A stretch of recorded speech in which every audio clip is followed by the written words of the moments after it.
Hi, I'm Olivia Vaughn. I teach grade 1 to French immersion at Victory, and I've been teaching at Victory for 4 years.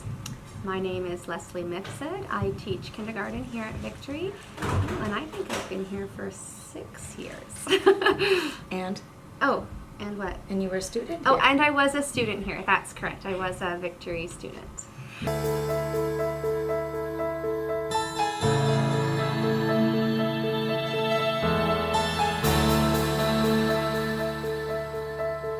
I'm going to be talking, so Leslie and I are both sitting on the 100th year committee. So just to talk about a couple events that we have planned coming up for our celebration.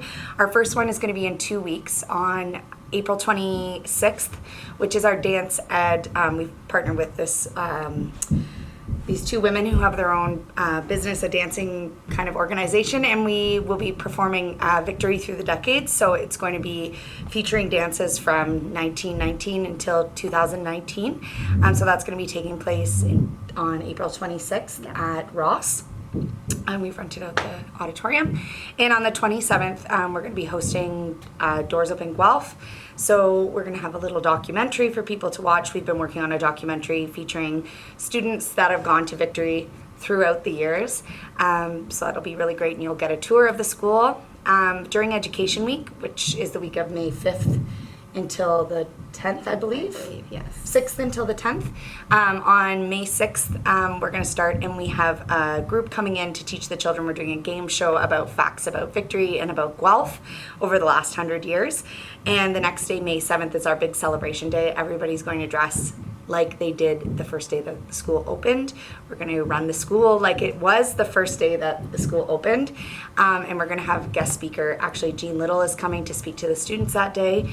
And I believe on May 27th, we have Donna Strickland, who's the Nobel Peace Prize winner and was actually a Victory student, as well as Jean Little, will be coming back to Victory to speak to students as well. There's lots more fun things that are happening that week.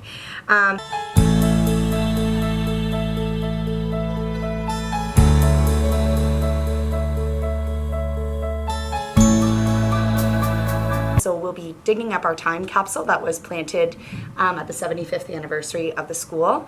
So students will get to see that coming up. We'll be planting a tree in commemoration of the 100th year of the school.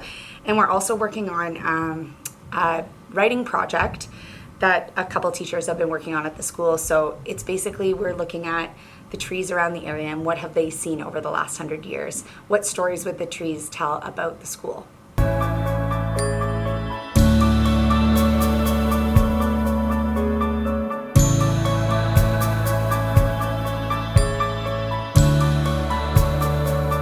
Earlier, I am one of several generations in my family that actually attended Victory Public School. My grandmother and my grandfather, so Isabella Fuller and Walter Fuller, came here when the school first opened.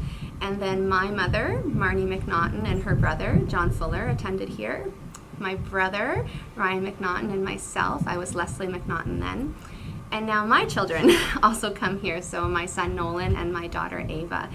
And so it's pretty cool that we are many generations that have walked through this building and have used the same space to learn. And they also think it's pretty cool. My kids think it's pretty neat. And I know that when I first had the opportunity to come and work at Victory, I worked at another school in Guelph for many years.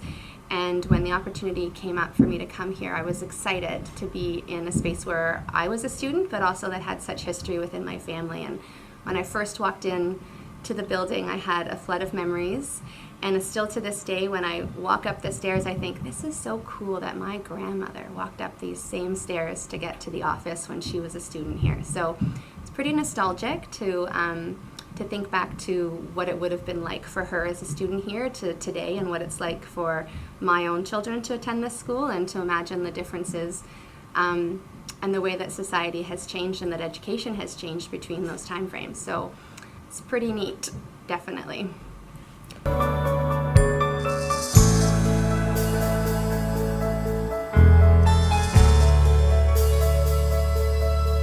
think that this is a great school. It has a lot of history, and when you walk in this building, there's a lot of original pieces that are still in this building, and it feels like home. It's nestled in a really wonderful community that are involved in our school and that do great things for this school. So it's just a really great school to come to and to continue. That's what I was going to say to future students is, I guess, realize how grateful you should be to go to such an amazing school with such a great parent community and great group of students who are enthusiastic to learn and happy to be here. So.